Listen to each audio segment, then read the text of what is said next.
Pierre-François, Monsieur le Président, Monsieur le Co-Chairman, thank you very much for inviting me to speak about this complex issue. And since it's a French society, and most of you are French speakers, I will do it in French because it's better than my English. Et donc, je voudrais, dans les 20-25 minutes qui restent, discuter de l'endotoxine comme un des médiateurs ou des facteurs responsables de l'inflammation et dès lors essayer de voir si on peut, avec des méthodes qui sont censées être assez spécifiques, améliorer le pronostic des patients quand on enlève l'endotoxine. L'endotoxine, ce n'est pas extrêmement nouveau et ça vient dans un puzzle du sepsis qui est très compliqué et qui ne s'est pas simplifié ces dernières années. Et vous avez ici l'ensemble des choses qui sont importantes. Et vous voyez que si on prend en compte tous ces aspects, pas un plus qu'un autre, on peut espérer changer le pronostic des patients, le outcome may improve, quand on a tenu compte de l'ensemble des notions qui sont connues. Et il s'en rajoute tous les jours des nouvelles qui viennent d'ailleurs souvent de la négation des notions précédentes. On en rajoute une nouvelle en disant « c'était pas ça qu'il fallait penser, maintenant il faut penser comme ça ». Et donc les jeunes sont un peu perdus.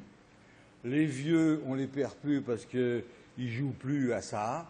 Et ils font, dans mon expérience, où j'en ai vu plein, fais donc ça. Et souvent, ce n'est pas si mauvais que ça. Ça ne repose pas forcément sur une mesure très importante, mais la bouteille, ça compte en réanimation, même si ça fatigue beaucoup. Alors, vous voyez, il y a plein de trucs. Voilà, ça, c'est une diapositive que j'avais empruntée à Steve Opin. C'est assez simple comme processus. Je vous l'ai mis comme ça pour vous détendre. Néanmoins, on voit que si on met en ordonnée le temps, vous voyez que, en fait, ici, là, l'endotoxine ou l'hypopolysaccharide, ça commence tout de suite et ça génère tout de suite de la réponse parce que s'il n'y a pas de réponse, vous ne savez pas qu'il a de l'endotoxine. C'est pour ça que je discutais avant avec toi pour dire, voilà, détoxifier, removal, neutraliser. Mais le système, notre système l'a déjà prévu. Il a prévu d'avoir déjà des choses qui vont fixer l'endotoxine pour éviter qu'on soit dans la catastrophe permanente. Donc c'est déjà existant. Et quand ce système que nous avons pour nous protéger de l'endotoxine est dépassé, alors démarre la guerre. Mais vous arrivez après à Charlie Hebdo. It's too late. Alors après, vous pouvez dire, je vais être préventif sur le terrorisme. Oui, mais pour l'action actuelle, c'est trop tard. Ils sont morts. Et ça, c'est difficile de dire, voilà, je vais traiter préventivement les patients à risque. Mais peut-être que c'est comme ça qu'il faut aborder la question. Patient à risque, traitement préventif renforcé évitera peut-être les catastrophes de demain. Alors, quand on regarde les péritonites, ce n'est pas très compliqué. La péritolite, finalement, là, il n'y a pas de discussion. Autant pour Catherine, c'était difficile, la pancréatite, maladie inflammatoire qui peut s'infecter, mais pas forcément. Alors, on a de l'inflammation non septique qui peut se compliquer d'inflammation septique. Alors là, l'affaire est dure parce que quand est-ce qu'on est passé de l'un à l'autre, quand est-ce qu'il faut traiter ou pas, là, c'est intellectuellement compliqué. Mais moi qui suis un basic guy, moi, il y a un trou dans le boyau, là, eh ben, je l'opère, là, voilà. Et quand au Canada, on avait ça, on disait, ben là, il faut y aller, là. Et on y allait. Donc, c'est pas très compliqué, l'indication opératoire, le contrôle du foyer infectieux, facile. Il faut aller voir. Alors, là, vous voyez, en 2014, un journal que je ne cote pas tous les jours, je ne sais pas comment on dit en allemand, mais Langenbecks Archive Surgery, journal costaud, Il dit, voilà, la perforation intestinale, ça s'appelle une péritonite secondaire, parce qu'elle n'est pas primitive. Il y a un trou, et secondairement, ça fait la péritonite. Eh bien, la mortalité serait aux alentours de 30%. Quand j'ai commencé mes études, donc il y a un siècle, plus d'un siècle, la mortalité de la péritonite était annoncée comme étant catastrophique. Et la notion de catastrophique, il y a très longtemps, c'était 70%. Maintenant, on est à 30, et finalement, peut-être qu'on est à beaucoup moins que ça, parce que 30, c'est ce qu'on ramasse dans les banques de données, mais c'est peut-être pas si évident que ce soit aussi élevé. Et alors, cependant, dans ce pavé de 2014, on vous dit c'est 30% pour la péritonite, mais quand elle est choquée, 60%. Alors là, pas sûr, ça. Alors, je ne sais pas où ils sont choqués. Moi, je suis choqué du choc qu'ils ont. Parce que ce n'est pas 60%, et je suis sûr que dans vos hôpitaux, si vous regardez vos banques de données de péritonite choquée, ce n'est pas 60% de mortalité. Alors il vous explique qu'il faut drainer, laparotomiser, relaparotomiser as soon as possible, dès que c'est nécessaire, dès que vous avez un doute. Je ne vais pas rentrer là-dedans, vous savez ça mieux que moi, donc je ne vais pas continuer sur ce sujet. En 2009, ça fait déjà 6 ans, en fait, que ces données ont été collectées. Florence, dans le groupe, avait regardé dans les péritonites de notre hôpital ce qui se passait pour voir les facteurs associés à la mortalité et quelle était la mortalité de ces patients qui avaient une péritonite. Vous voyez que là-dedans, on regarde sur 180 péritonites consécutives, collectées avec beaucoup d'attention, comme un médecin anesthésiste réanimateur femme extrêmement précis peut le collecter, ce qu'un bonhomme est incapable de faire. Et donc, sur ces 180 patients, elle trouvait qu'il y avait 41% de ces patients qui avaient un état de choc, donc c'est moins de la moitié, que la mortalité globale, quand on prend tout le monde, état de choc et pas état de choc, c'était 20% il y a 6 ans, et que quand on a un état de choc, on est à 35%. Par conséquent, on est très loin des 60% de la publication de 2014 de nos amis allemands. Donc, je ne sais pas, peut-être on n'a pas les mêmes malades, ou l'air est meilleur à la Riboisière, j'en sais rien, mais on a la moitié de ce qu'ils disent quand même. C'est une très grosse différence. Et pour ceux qui sont avec une péritonite non choquée, la mortalité, c'est 8%. Par conséquent, c'est très faible. Et je pense que c'est plus proche de votre réalité quotidienne. Un point intéressant, c'est que la mortalité on avait aussi cette notion que la péritonite compliquant une chirurgie était de moins bon pronostic que la péritonite, on va dire, communautaire. Apparemment, ce n'est pas le cas. Opérées par les mêmes équipes, les péritonites, j'allais dire, communautaires ou complications de chirurgie ont le même pronostic. Il n'y a pas de différence entre les deux. Les facteurs associés à la mortalité, ce n'est pas nouveau.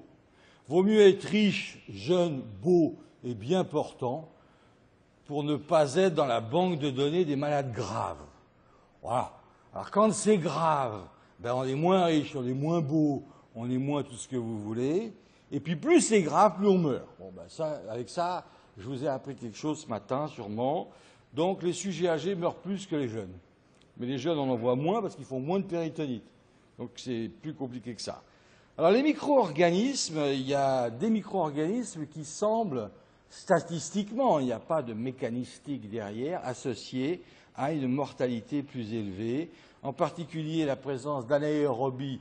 Et là, je sais que c'est délicat d'aller chercher les anaérobies dans un prélèvement préopératoire et de techniquer tout de suite, donc il faut un laboratoire motivé pour ça.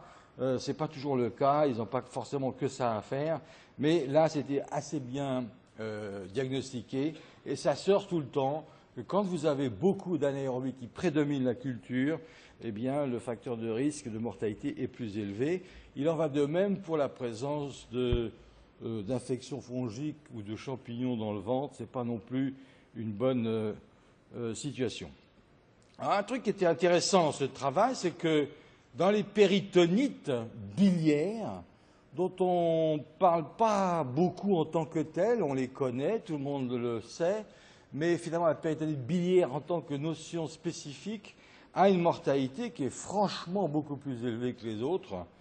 Et regardez, la différence est quand même très très significative entre les deux. Avoir une péritonite biliaire is bad. Vous doublez le niveau de mortalité. Et on n'a pas beaucoup de données épidémiologiques là-dessus, spécifiques à la péritonite biliaire. Alors, vous voyez, les bactéries qui sont associées à des différences de présence de choc ou pas choc, on pourrait dire peut-être des bactéries plus agressives, plus virulentes, les entérocoques, les anaérobies et les champignons, comme je vous disais. Et là, il y a une différence très significative sur la présence de choc ou pas. Alors, quand vous êtes polymicrobien, ça veut dire polymicrobien qu'il y en a un qui pousse de façon très prédominante, parce que tout le monde est polymicrobien dans le tube digestif, mais il y en a un qui sort beaucoup, et on parle d'une infection à germe prédominant, ou alors il y en a plusieurs qui sortent beaucoup, il n'y en a pas un qui prédomine, et là on est polymicrobien. Eh bien, avoir plusieurs grammes négatifs, c'est une chose grave pour le devenir des patients. Alors, il y a une notion qui est très importante, dont on parle peu aussi, c'est la qualité de, j'allais dire, de la prise en charge chirurgicale. Dans tous les papiers, on va au bloc comme si le bloc, c'était, voilà, toujours bien fait. Le chirurgien, c'est bien. Le réanimateur s'interroge tout le temps sur j'en mets quoi, pas ça, le remplissage, pas le remplissage, est-ce qu'elle met doigt. Enfin bref, on se masturbe l'hypophyse tout le temps. Et c'est assez agréable de se masturber l'hypophyse. Le chirurgien, pas tellement. Alors c'est l'interne de premier semestre, 6e semestre, 45e semestre, le patron, le sous-patron. Tout ça, ça donnerait la même chose. Ben voyons donc. Bien sûr que non. Et on n'en parle jamais dans les papiers, puis c'est très mauvais d'en parler, et c'est très mal vu par les reviewers. On en a fait la cruelle expérience avec l'équipe qui a fait le travail sur Abdomix. On a essayé de faire ça honnêtement, juger la qualité de la chirurgie sur le rapport clinique par un chirurgien indépendant. Oh mon Dieu, très mal vu par le chirurgien américain. Néanmoins, vous voyez que la mortalité, quand vous faites la chirurgie adéquate, ça passe de 27 à 13. Alors là, c'est pas de chirurgie, je pense, parce que 90% à 20, ou alors, je sais pas, enfin, c'est l'anesthésiste qui faisait la chirurgie, peut-être. 25 à 10, 47, 14. Donc c'est clair que quand la chirurgie est bien faite, bon, bah, on améliore le pronostic des patients. Et je crois que ça, c'est quelque chose qu'il faut quand même qu'on regarde dans notre environnement, parce que ça dépend. On change de patron, de sous-patron, et d'un seul coup, le service est catastrophique. C'est bizarre. Pourtant, c'est la même chirurgie. On ouvre le ventre, c'est le même ventre, les boyaux sont là, tout est pareil. Alors, je note par exemple le lavage péritonéal. Vous notez dans vos patients le nombre de litres qu'ont utilisé le jeune chirurgien de nos jours. Il n'aime pas rester longtemps au bloc. Je ne sais pas s'il aime aller au bloc d'ailleurs. Parce qu'il fait tout ce qu'il peut pour ne pas opérer le malade. Je veux un scanner, on va refaire le scanner, on va lui ponctionner une... Non, on va attendre un peu. Enfin bref, on meurt sans être opéré maintenant. Ça peut arriver. Et finalement, il n'est pas tellement interventionnel. Et c'est quand même un peu dommage parce que ça nous est vraiment essentiel de savoir si le jeune chirurgien peut faire les choses correctement ou pas. Et il y a un temps pour l'intervention dans la péritonite. Moi, je trouve qu'au jour d'aujourd'hui, motiver un chirurgien pour opérer un patient qui a une péritonite, ça prend du temps. Il y a 15 ans, direct au bloc. Maintenant, on va faire un scanner, t'es sûr qu'il n'y a pas... Et si ma tante est... Écoutez, allons-y, quoi. Et quand il est dans le bloc, il fait 10 litres. Hop. 15 litres, allez. On l'a... Je fais bien le liquide. Hein. Et finalement, c'est 30 litres qu'il faut faire. Mais 30 litres, 3 heures du matin, ça fatigue. Le jeune chirurgien est fatigué. Et moi, j'en ai déduit qu'il était fatigué. Alors, il n'y a pas d'évidence dans la littérature sur le retard à l'allumage pour la chirurgie et les conséquences sur le devenir du patient. Il y a très peu de papiers et c'est pourtant un élément très important. Et d'ailleurs, dans la session d'à côté, on peut vous dire les golden hours. Alors, je vois pourquoi les golden hours du sepsis, c'est important. Et les golden hours du non-surgery, c'est pas important. Alors là, on ne comprend pas. Donc il va falloir pousser le chirurgien à travailler plus en collaboration. Alors vous voyez, ils font des tas de trucs très bien, les chirurgiens. Ils prennent les trucs des réanimateurs, ils copient, puis ils rajoutent la chirurgie dedans. Vous voyez, alors il y a des golden hours. Alors vous voyez, ils marquent ici source control. Ça veut dire que vous pouvez opérer à tout moment. Sauf que c'est pas là que ça se passe, puisqu'ils vous disent faites des antibiotiques. Ça, c'est au tout début, les 8 premières heures. Après, ils vous disent un petit tour en ICU pour mettre le patient d'équerre. Good luck. Et ensuite, on va au bloc opératoire, il est opéré, et là, je sauve le malade. Ben voyons donc. En tout cas, il y a donc dans ces infections péritonéales de l'endotoxine, on en est bien convaincu, gram négatif égale endotoxine, et plus il y a d'endotoxine, plus c'est grave, et plus on a de fréquence de germes gram négatifs. Je ne vous apprends rien avec ça. D'où vient l'endotoxine? Ben, d'où vous voulez. On a vu qu'il y avait la translocation possible, il peut y avoir la pullulation possible, il peut y avoir le passage de bactéries du tube digestif dans le sang à travers le péritoine. Il peut y avoir aussi un péritoine qui n'est pas très performant, parce que c'est quand même extrêmement efficace, le péritoine. Ça vous nettoie, mais alors, nickel croc. D'ailleurs, on le met dans le cerveau, dans le stroke. On prend un bout de machin, on vous le met là-haut, et ça nettoie le cerveau qui était nécrotique. Hey, it's published.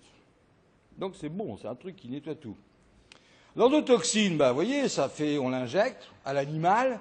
On vous a dit pendant 20 ans dans les papiers, vous savez, vos modèles endotoxine, monsieur Payen, c'est très différent du sepsis. Ah, bon. Mais ce qu'il faut prendre là, c'est le trou dans le sécom, là, ça c'est bien ça. C'est quoi la différence? Il y a le trou dans le sécom, mais c'est pour faire passer des bactéries qui sont chargées gram négatifs et qui vont faire de l'endotoxine. Donc je ne vois pas tellement la différence. Ce qui est intéressant, c'est l'inflammation aiguë, et l'endotoxine donne de l'inflammation aiguë. Si je pose la question à la salle, je vous injecte un bolus d'endotoxine, fort, pouf, combien de temps mettez-vous à faire disparaître l'endotoxine du sang? Vous me répondez 5 minutes, 1 minute, 1 heure, qui vote 1 minute. 5 minutes, 1 minute. 5 minutes. Attendez, vous votez les gars, il faut voter, on est en démocratie, il faut en profiter, hein, ça ne durera pas. Alors, 1 minute, 2. 5 minutes, 5. 1 heure, le reste. 40 secondes. Vous injectez l'endotoxine, 40 secondes après, boum, disappeared. Donc, il faut enlever la source, ça c'est vrai, parce que ça, on refait tout le temps l'endotoxine, mais le bolus, paf, vous avez des systèmes extrêmement puissants. Donc, il ne faut pas croire qu'on est exposé tout le temps à la présence d'endotoxine dans le sang, c'est pas vrai. Alors, quand il n'y a pas d'endotoxine dans le sang, c'est-à-dire jamais, vous n'avez pas d'infection à gram négatif. Ben voilà. Et tout ça, on nous explique que c'est très important. Vous voyez, John, il a raconté ça. Sensitivité, 85%. Négative predictive value, 96%. C'est ce qui nous intéresse. Pas d'endotoxine, pas de gram négatif. Bon, pas... voilà. Alors, on nous a dit, il faut faire maintenant... Oh mon Dieu, ces petits tampons tombent tous seuls, hein, j'ai l'impression. Hein, ils sont fragiles. Il va falloir investir. Donc, on nous dit, il faut doser l'endotoxine. Est-ce que vous dosez l'endotoxine? Qui dose l'endotoxine en routine? D'accord? Succès magnifique, on ne dose pas l'endotoxine. Et ce n'est pas pour demain. Alors, il y a ce test que j'ai essayé aussi, je pense que vous l'avez essayé également. Délicat, hein? C'est un test délicat, parce que dans les infections à gram négatif documentées, on a trouvé pas d'endotoxine, et dans des infections à staphylocoque abdominal, on a trouvé de l'endotoxine. C'est compliqué, hein? La vie est compliquée. Mais l'endotoxine, ça fait de l'inflammation, et notamment par l'activation du toll-like receptors, et puis la fixation au CD14. Vous connaissez ce complexe magnifique, très important, mais ça, c'est tout de suite. Alors, je ne vois pas comment, quand on arrive après, on va pouvoir guérir le malade alors que l'affaire est déjà partie. Donc si on veut faire quelque chose sur l'endotoxine, il faudrait quasiment être là un petit peu avant la guerre. La police attend le terroriste. Là, ça peut marcher. Quand il a tiré, on peut l'arrêter. Mais le gars est mort. Donc c'est un peu ça l'idée du truc. Alors, purifions le sang, chers amis. Purifions-nous. Plongeons dans le Gange. Un bouillon de culture d'endotoxine d'ailleurs. Je l'ai prélevé, c'est pour ça que je vous le dis. Alors, on peut utiliser des membranes qui enlèvent tout ce qui est mauvais, les cellules activées, c'est-à-dire toutes les cellules, l'endotoxine, good luck, les cytokines, what kind, toutes, certaines, qui est bon, qui est mauvais, qui est bon lundi sera mauvais mardi, qui est mauvais mardi était bon lundi, compliqué. Mais nous avons la membrane qui enlève l'endotoxine. Abdullah Labès. Et donc, cette membrane, qui est une membrane de haute technologie, très bien faite, chélate l'endotoxine. Alors, elle a des pores, tout ça, et elle est chargée en polymyxine B. La polymyxine B va fixer la partie constante, qui est le lipide A. Tout le reste des endotoxines étant extrêmement variant, il faut donc fixer le lipide A.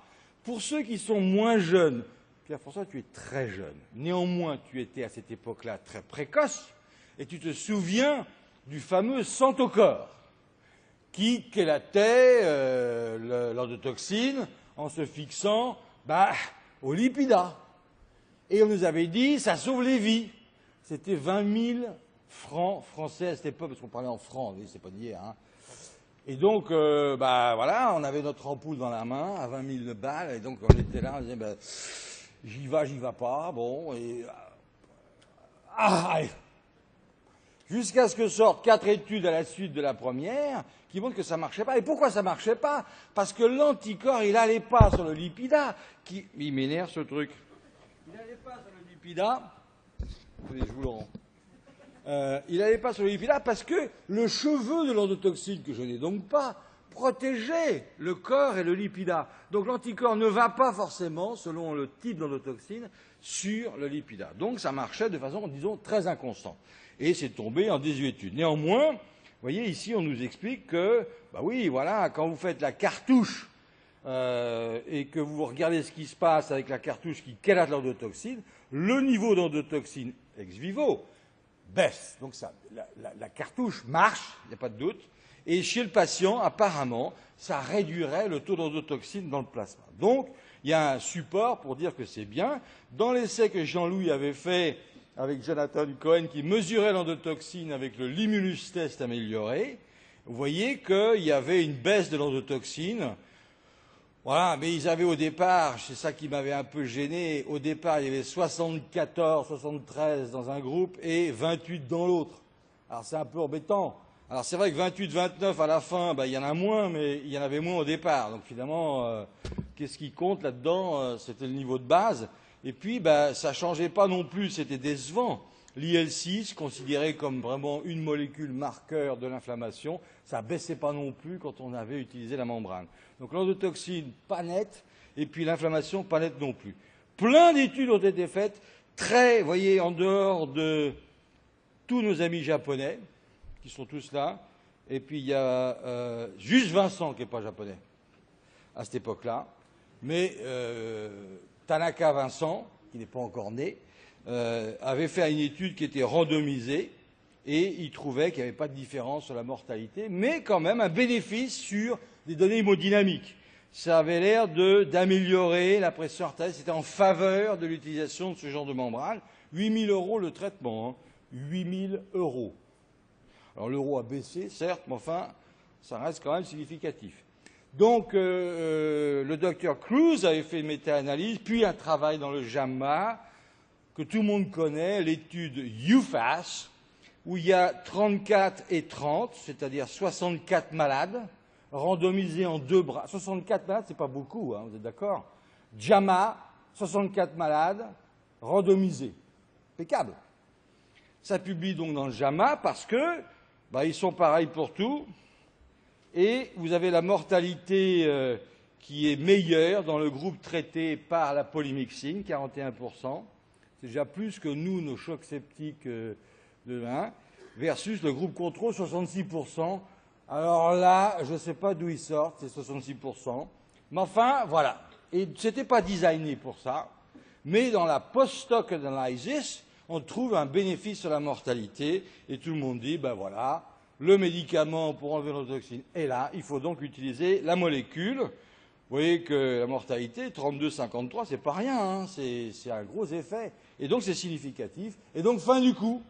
Et donc nous, on a essayé de refaire l'étude parce que 65, ça nous paraît assez difficile de généraliser à partir de 65 malades, certes magnifiques, à l'ensemble du monde.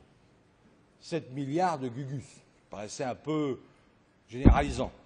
Donc on a essayé de faire une étude avec des centres français. Alors elle est française, c'est vrai, ça c'est une limite, je reconnais. Et puis alors Payen, c'est un ici, donc ça c'est pire que tout. Mais Robert est un animateur médical, donc c'est pas mal quand même. Donc on a réussi à faire cette étude.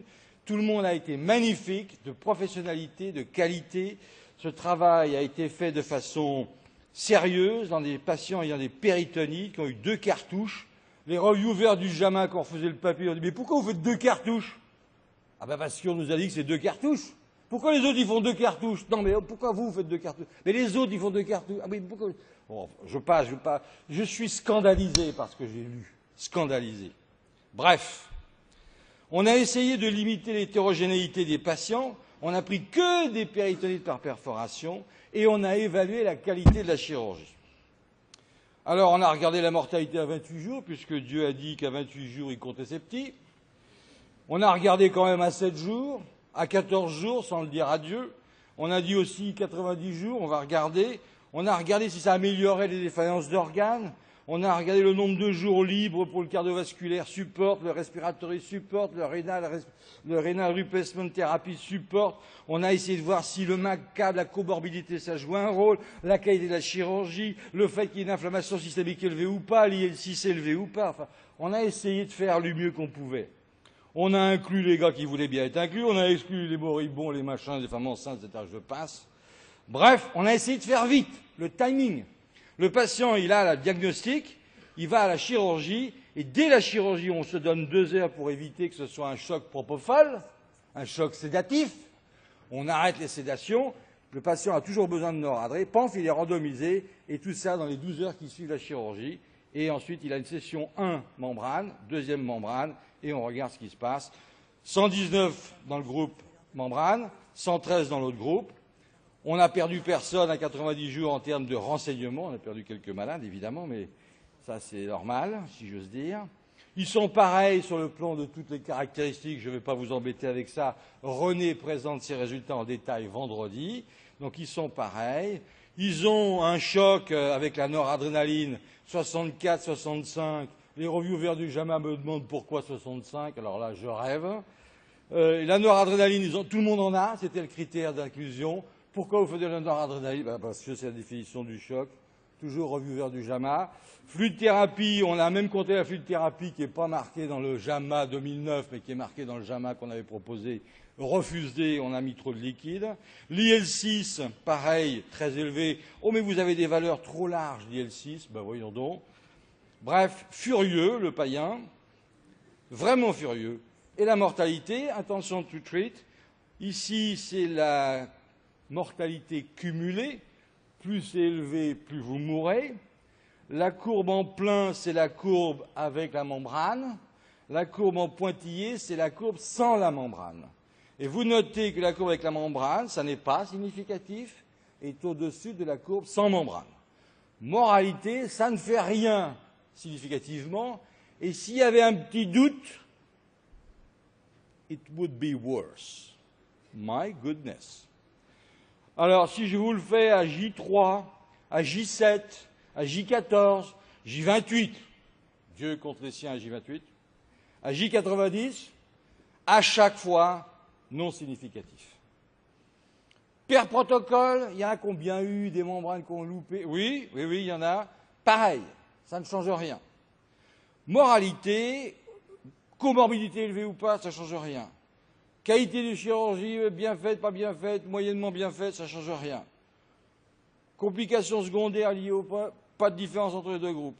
Pour conclure, dans l'état actuel des choses, au timing où on l'a fait, peut-être plus tôt, ça serait bien, même avant la chirurgie, ça serait bien, l'utilisation de ce traitement n'est pas bénéfique pour faire gagner de la mortalité dans les péritonites avec un état de choc. Merci beaucoup pour votre attention.